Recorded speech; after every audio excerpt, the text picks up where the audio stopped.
ନମସ୍କାର। ଏ ଗପଟି ମୁଁ ଗୋଟେ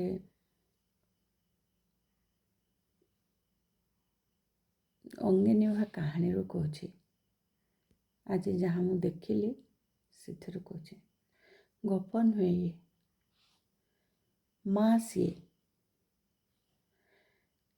ଘରେ ଯଦି କିଛି ଅଶାନ୍ତି ହୁଏ, କଳି ଝଗଡ଼ା ହୁଏ, ଥାନାକୁ ଯାଏ ଘର କଳି। ଆଉ ଥାନାରୁ ବୁଝାସୁଝା କରିବା ପରେ ଯଦି କଥା ନ ଛିଡ଼ି ବଢ଼ି ଚାଲେ, ହେଲେ ତାର ଗୋଟିଏ ସମାଧାନ ହେଲା ବୁଢ଼ୀ ମାଆକୁ କିମ୍ବା ବୁଢ଼ା ବାପାଙ୍କୁ ପଠାଇ ଦିଆଯାଉ ବାର୍ଦ୍ଧକ୍ୟ ଆଶ୍ରମକୁ। କାରଣ ସେମାନେ ସହିପାରନ୍ତି। ସେମାନେ ତ୍ୟାଗର ମୂର୍ତ୍ତିମନ୍ତ ପ୍ରତୀକ। ବିଶେଷ କରି ମାଆଟିଏ ସେ ସବୁ ସହିପାରେ, ଘର ଛାଡ଼ିପାରେ। ଯଦିଓ 50-60 ବର୍ଷ ସେ ଘରକୁ ସେ ସ୍ୱର୍ଗମଣି ରହିପାରେ। ସେ ଘରକୁ ବୋହୂ ହୋଇ ଆସିଥାଏ। ସେଇଠି ତାର ପୁଅ ଝିଅକୁ ଜନ୍ମ ଦେଇଥାଏ। ତାଙ୍କର ପ୍ରଥମ ପାଦ ପକାଇବା ଦେଖି ଆନନ୍ଦରେ ବିଭୋର ହୋଇଥାଏ। ତାଙ୍କ ମୁହଁରୁ ମା ଡାକ ଶୁଣି ସେ ଖୁସିରେ ଆତ୍ମହରା ହୋଇଯାଇଥାଏ। ଆଉ ସେଇ ମା କିମ୍ବା ବାପାଟି ସହିପାରନ୍ତି ସିନା, କିଛି କହିପାରନ୍ତି ନାହିଁ ସମସ୍ତଙ୍କ ସମ୍ମୁଖରେ।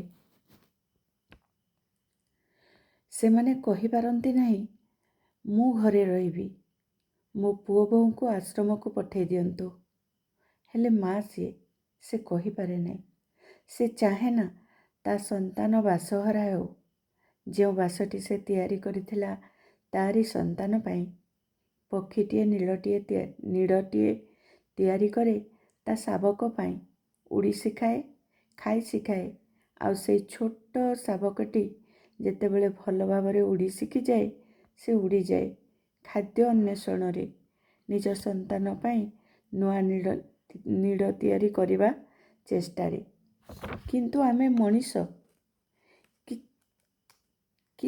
ମଣିଷ ସମାଜର କିଛି ଅମଣିଷ ଏମିତି ଅଛନ୍ତି, ଯେଉଁମାନେ ବାର୍ଦ୍ଧକ୍ୟର ନିରୁପାୟ ସମୟରେ ତାଙ୍କୁ ନାନା ଆଳ ଦେଖାଇ ଓଲ୍ଡ ଏଜ୍ ହୋମ୍କୁ ପଠାଇବା ପାଇଁ ଟିକିଏ ହେଲେ କୁଣ୍ଠିତ ହୁଅନ୍ତି ନାହିଁ। ସେମାନେ ଭୁଲି ଯାଆନ୍ତି ଯେ ସେମାନେ ବି ଦିନେ ବୁଢ଼ାବୁଢ଼ୀ ହେବେ। ତାଙ୍କ ସନ୍ତାନ ସନ୍ତତି ମଧ୍ୟ ଏଇଆ କରିପାରନ୍ତି। ମାଟି ଆଖି ଲୁହକୁ ଲୁଚାଇ ଚୁପଚାପ ଚାଲି ଆସନ୍ତି। ଆଶ୍ରମରେ ହସ ଖୁସିରେ ରୁହନ୍ତି କି ସେମାନେ? ନା, କେବେ ନୁହଁ। ମାଟିଏ କେବେ ବି ତା ସନ୍ତାନଠୁ ଦୂରରେ ରହିବା ପାଇଁ ବା ସନ୍ତାନ ନିଜ ଆଖି ଆଗରୁ ଦୂରକୁ ଦେବା ପାଇଁ ଚାହେଁ ନାହିଁ। ସେ ଆଶ୍ରମରେ ଶୟନେ ସ୍ୱପନେ ଜାଗରଣେ ତା ସନ୍ତାନ, ନାତି ନାତୁଣୀ, ପଡ଼ିଶା ଲୋକ ହିଁ ଦେଖୁଥାଏ। ତା ମନ ବହୁତ ବିକଳ ହୋଇ ଅପେକ୍ଷା କରିଥାଏ, କାଳେ ତା ସନ୍ତାନ ତାକୁ ଘରକୁ ଫେରାଇ ନେବା ପାଇଁ ଆସିବ। ଏ କଥା ସବୁ ମୁଁ ଆଜି କଳ୍ପନା କରିକି କହୁନାହିଁ। ଆଜି ଗୋଟେ ଓଲ୍ଡ ଏଜ୍ ହୋମ୍କୁ ମୁଁ ଯାଇଥିଲି। ସେଇ ଜଣେ ମାଆଙ୍କୁ ପଚାରିଲି, ଭଉଣୀ ତୁମେ କେଉଁଠୁ ଆସିଛ? ବାସ୍, ତାଙ୍କ ଆଖିରୁ ଧାର ଧାର ହୋଇ ତତଲା ଲୁହ ଝରି ଆସିଲା। ତାଙ୍କ ଆଖି ଲୁହ କଥା କହୁଥିଲା। ସେ ଘରଠାରୁ 100 କିଲୋମିଟର ଦୂରରେ କେତେ ମନେ କରିଛନ୍ତି ତାଙ୍କ ପରିବାରକୁ।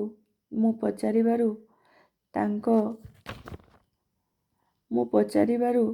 ତାଙ୍କ ନାଁ ତ କହିଲେ ବୈରୀ ଦେବୀ। କିନ୍ତୁ ସେ ମୋତେ ପ୍ରଶ୍ନ କଲେ, ତୁମେ ମୋ ପୁଅକୁ କହିବ କି ଯାଇ ମୋତେ ଆସି ଏଇଠୁ ନେବା ପାଇଁ? ମୁଁ ନିରୁତ୍ତର। ଯିଏ ଏଠିକି ପଠାଇ ଦାୟିତ୍ୱମୁକ୍ତ ହୋଇ ମା ଶବ୍ଦର ଅର୍ଥ ଭୁଲି ଯାଇଛି, ସେ ଆସିବ ମାଆକୁ ନେବା ପାଇଁ? 2-3 ବର୍ଷ ହେଲା ଯିଏ ଥରେ ମନେ କରିନି ତାର ଜନ୍ମଦାତ୍ରୀକୁ, କ'ଣ କହିବି? ମିଥ୍ୟା ଆଶ୍ୱାସନା ବ୍ୟତୀତ ପାଦ କୁଣ୍ଡେଇବା ବାହାନାରେ ଆଖିର ଲୁହ ପୋଛିଦେଲି। ଆଉ ସେଇଠୁ ଚୁପଚାପ ଆଉ ଥରେ ଆସିବାର ପ୍ରତିଶ୍ରୁତି ଦେଇ ଚାଲି ଆସିଲି। ବାସ୍ତବିକ